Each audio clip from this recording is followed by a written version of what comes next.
வாங்க பார்க்கலாம் இந்த உலகத்துல இருக்கக்கூடிய 3 வித்தியாசமான எருமைகளை. நம்பர் 3 நீலி ரவி பஃபலோ. இத பார்க்கிறதுக்கு ஒரு சாதாரண எருமை மாடு மாதிரியே தெரியாது. ஒரு பசுமாட்டுக்கும் பஃபலோவுக்கும் பிறந்த ஒரு புனிதமான பிள்ளையாட்டம் தான் இருக்கும். இதோட ஸ்பெஷாலிட்டி என்னன்னா உலகத்திலேயே கிட்டத்தட்ட ஒரு நாளைக்கு 15 லிட்டர் பால் கறக்கக்கூடிய இந்த எருமை மாட்டோட பால்ல மட்டும்தான் அதிக அளவு கொழுப்பு சத்து இருக்குதா.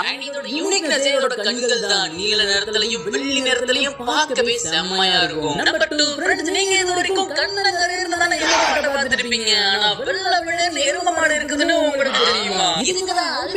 ஒரு நிலைமை குறைபாட்டால பிறக்கக்கூடிய எருமைகள். இதோட ஸ்பெஷாலிட்டி என்னன்னா சில சமயங்கள்ல இந்த எருமை மாட்டோட கொம்புகள் கூட வெள்ளை நிறத்துல தான் இருக்குமா. பயங்கரமான நபர் பார்க்கறதுக்கு முன்னாடி நீங்க ஒரு முறையாச்சும் இந்த எருமை மாட்டை பார்த்திருக்கீங்கன்னா இந்த வீடியோக்கு லைக் கொடுத்து ப்ளூ கலர் ஹார்ட்டையும் கமெண்ட் பண்ணி விட்டுருங்க. நம்பர் 1 6.8 அடி உயரமும் 1.25 டன் வெயிட்டும் இருக்க தாய்லாந்துல இருக்கக்கூடிய இந்த ஜெய்ஜாண்டிக்கான எருமை தான் இந்த உலகத்துல வாழக்கூடிய